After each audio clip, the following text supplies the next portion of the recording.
I'm tongue to it. I'm just, nah. I didn't even smoke today. Well, for one, I wanted pieces that were like based on like people who had something to do with New York or New York scene. So Busta and Biggie, well Biggie because this event, but Busta mostly because he's from New York too. But aside from those two pieces, the rest of them I just kind of wanted to tie in to like the other ones. So I wanted it to either be black and white or black and white with a tinge of some other color, with the exception of the Biggie piece. So really, actually, it's only like two pieces that really tied into the New York scene. The rest just kind of coincided with the color scheme, and I wanted to keep it simple.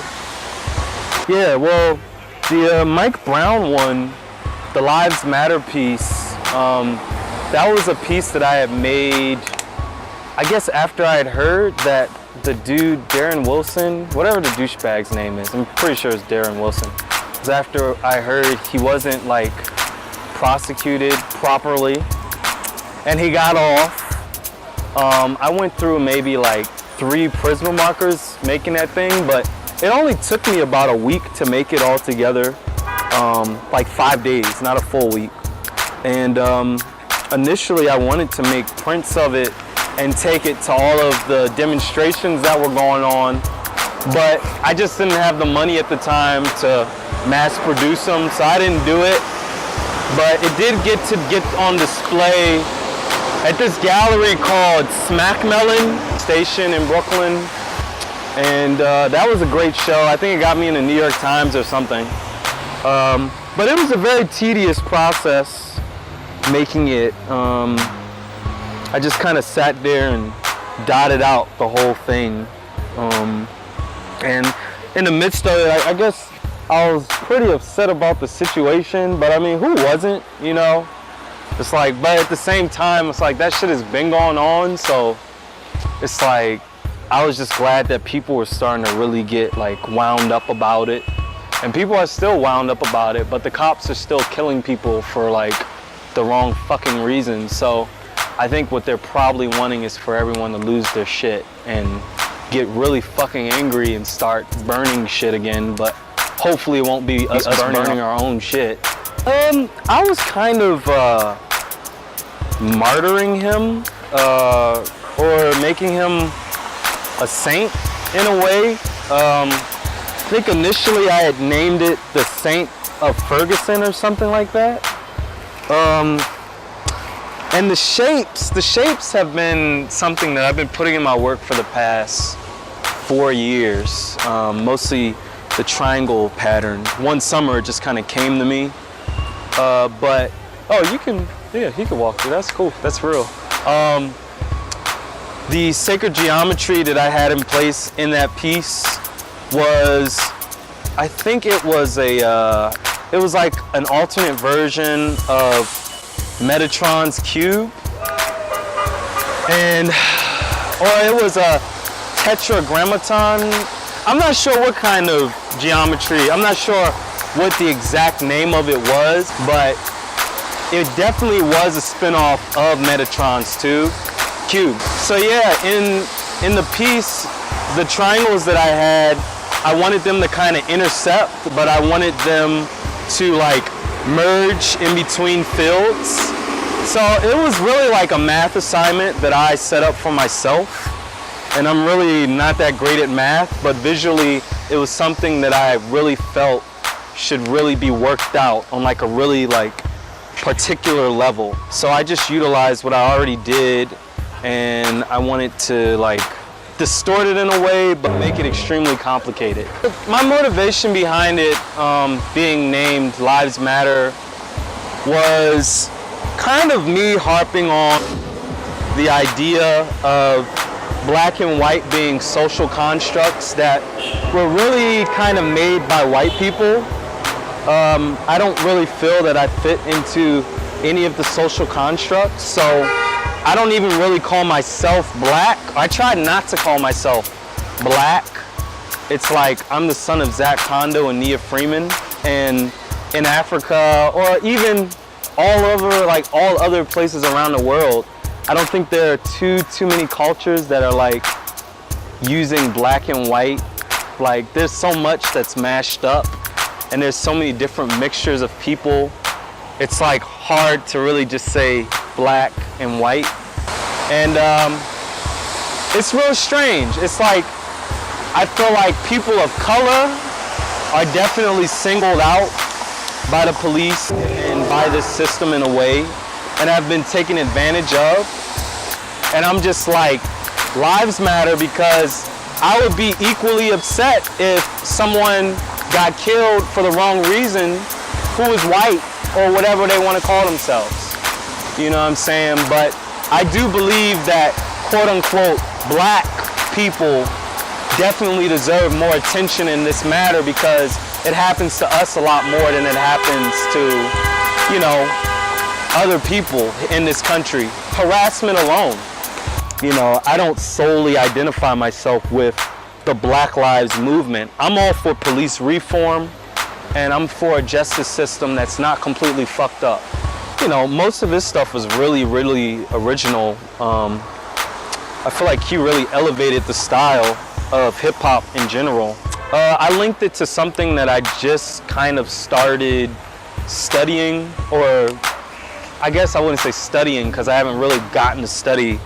Something that I just got a real interest to, which is the crystal skulls. But I've also been studying the Kabbalah lately, along with a bunch of other stuff. But I really just kind of wanted to mystify him and really just make it something that I thought would fit in like an Art Nouveau kind of mold. But it was really like something that I made solely for this event. But the piece in itself, I do thoroughly enjoy it. The demise piece was the red piece. A lot of red, it wasn't the red piece.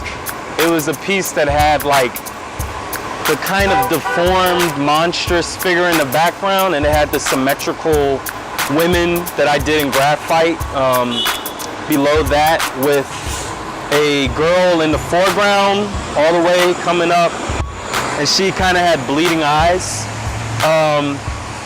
That piece was really like a commentary on capitalism in some strange way. It was me kind of visualizing that ugliness of capitalism and really, really not glorifying the ugliness, but exaggerating it. And I really wanted it to be extremely graphic, so I don't know, so I could kind of like make an analogy for the things that happen in the day-to-day that are a lot more quiet, but really put it out there on the table. I find that a lot of people take different things from the piece, and I like that a lot, of course. I mean, people are always taking different things from any artist's work. But that piece in particular, I found it to be kind of disturbing myself, but even with that opinion of mine, people have been like, that piece is so beautiful, it's so amazing, you know. But yeah, man, I just really wanted to exaggerate that, because that's kind of like a recurring factor, like reoccurring factor in like American society is, how can I get over on someone for my monetary gain? The Busta Rhymes piece that I had with him, with the gold teeth and the little slight gold edits up there with the little slight red edits too. That was a print that I had made initially in high school, and I actually just made that yesterday, like by putting the gold in there and putting that touch of red. Mostly because I found a few prints at my old printmaking teacher's house, and I just was like, oh shit. You know, I had printed them in '09, but it's hard to print them like just right if you don't have the right setup. So I haven't printed anything with a huge press in years, really. I mean, and even when I haven't been able to get the pressure as good as I had it in high school. So I wanted to pull those out, and I just always loved his music. So like back then, I was a super fanboy.